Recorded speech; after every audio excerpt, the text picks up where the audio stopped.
नमस्कार, मैं डॉक्टर निवेदिता आज आपसे बात करूंगी आयुर्वेद से कैसे आप अपने अस्थमा को ठीक करेंगे। पहले हम जान लेते हैं कि आखिरकार अस्थमा में होता क्या है।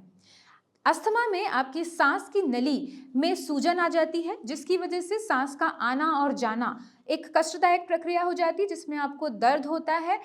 म्यूकस भी डेवलप हो जाता है। म्यूकस को निकालने की लगातार हमारा शरीर प्रोसेस कर रहा होता है, कोशिश कर रहा होता है, जिसकी वजह से आपको बार बार कफिंग होती है, खांसी आती है और इस प्रोसेस के दौरान आपके बहुत ज़्यादा एफर्ट हो रहा है, उसकी वजह से आपके चेस्ट में पेन होने लगता है। ये सभी प्रोसेस को कंबाइंड रूप से जब आप देखें तो वो अस्थमा का एक डिजीज के नाम से आप जानते हैं। इसको आयुर्वेद में हम कैसे ठीक कर सकते हैं, इसके बारे में मैं आपको थोड़ा सा डिटेल में बताती हूँ कि क्या अस्थमा का इलाज आयुर्वेद से संभव है। तो जी हाँ, आयुर्वेद से अस्थमा का परमानेंट इलाज संभव है। आयुर्वेद सिर्फ एक ट्रीटमेंट का पैथवे नहीं है। ऐसा नहीं है कि हम आयुर्वेद के थ्रू किसी चीज़ का ट्रीटमेंट कर रहे हैं। ये एक साइंस है जो आपको वे ऑफ लिविंग के बारे में बताती है, मतलब आपको अपना जीवन कैसे जीना चाहिए, उस जीवन शैली को कैसे इम्प्रूव करना चाहिए, इस बारे में बताती है। तो आयुर्वेद में जब हम अस्थमा का इलाज करने चलते हैं या हम आपको बताते हैं कि आप क्या कैसे इसका ट्रीटमेंट करें, तो इसमें सिर्फ हम दवाइयाँ नहीं प्रिस्क्राइब करते हैं, ये जानने की कोशिश भी करते हैं कि आखिर इसका कारण क्या है और कारण को जानते हुए उसका परिवर्जन, निदान परिवर्जन यानी कि उस कॉज को हम हटाने की कोशिश करते हैं।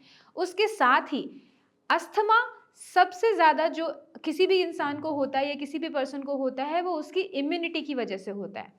क्योंकि इम्यूनिटी अगर ओवर रिस्पॉन्सिव है या बहुत ज़्यादा वीक है, तो किसी भी पेशेंट को अस्थमा के साइन एंड सिम्टम्स विग्रस मिल सकते हैं या जल्दी ठीक होने में प्रॉब्लम आ सकती है। इस चीज़ से निपटने के लिए, इस चीज़ से भी आप कॉन्क्वर करने के लिए जो हम आयुर्वेद के बारे में अगर हम जानते हैं, तो उसमें आपको ये बताया जाता है कि कैसे आप अपनी इम्यूनिटी पे काम करें। हमने पहले भी डिस्कस किया है कि इम्यूनिटी या तो आपकी बहुत ज़्यादा है तो आपको ऑटो इम्यून डिसऑर्डर्स हो सकते हैं। अगर आपकी इम्यूनिटी बहुत कम है तो आप प्रोन हो जाते हैं इन्फेक्शियस डिजीजेस के लिए। तो हम जब इम्यूनिटी की बात करते हैं तो हमें इम्यूनो मॉड्यूलेटर हर्ब्स चाहिए, यानी कि जो आपकी इम्यूनिटी को ना तो बहुत ज़्यादा बढ़ाएं और ना बहुत ज़्यादा कम करें। ये सारे हर्ब्स आयुर्वेद की जितनी भी हम मेडिसिन यूज़ करते हैं, वो सारी मेडिसिन इसी तरीके से काम करती हैं, चाहे वो गिलोय हो, हल्दी हो, आपका जिंजर हो यानी कि सौंठ, या काली मिर्च, लॉन्ग पेपर यानी कि पिपली हर्ब की बात कर रहे हैं या स्पाइसेस की बात कर रहे हैं, आयुर्वेदिक मेडिसिन की बात कर रहे हैं, तो वो इसी कंसेप्ट पे काम करती है। जब भी हम आयुर्वेद की मेडिसिन को प्रिस्क्राइब करते हैं तो हम ये ज़रूर बोलते हैं कि आपको अपनी लाइफस्टाइल में चेंजेस करने होंगे, आपको अपने खान पान में चेंजेस करने होंगे।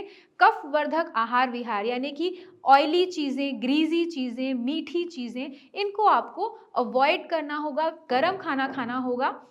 तो आप अपनी इम्यूनिटी पे काम करते हुए आप अपने लंग्स की इम्यूनिटी को बढ़ाने के लिए यानी कि लंग्स की कैपेसिटी को बढ़ाने के लिए प्राणायाम को भी इनकॉर्पोरेट करें। ये बार बार एम्फेसाइज किया जाता है, क्योंकि जब तक हम अपने कॉज पे काम नहीं करेंगे, जब तक हम ये नहीं जानेंगे कि कारण क्या है, तब तक हम उसके ट्रीटमेंट पे इतना ज़्यादा हमें ट्रीटमेंट ना तो हम उसका कर पाएंगे, ना हमें उसका इतना ज़्यादा रिजल्ट मिलेगा।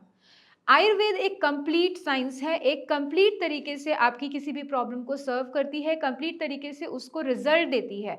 जैसे कि आप समझ चुके हैं, हम कारण को जान के, इम्यूनिटी पे काम करके, आपकी लंग्स कैपेसिटी को बढ़ा के, साथ में मेडिसिन आयुर्वेदिक देते हैं, तो आपको एक कंप्लीट रिजल्ट जल्दी से जल्दी मिलता है और परमानेंट मिलता है। तो अब आप समझ चुके हैं कि आयुर्वेद से किसी भी चीज़ का इलाज करना क्यों आसान है और क्यों आपको ये कंप्लीट रिजल्ट देता है, पूर्ण रिजल्ट देता है।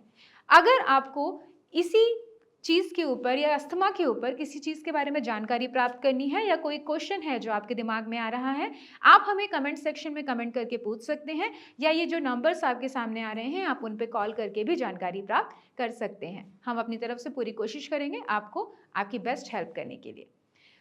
इस वीडियो को देखने के लिए धन्यवाद।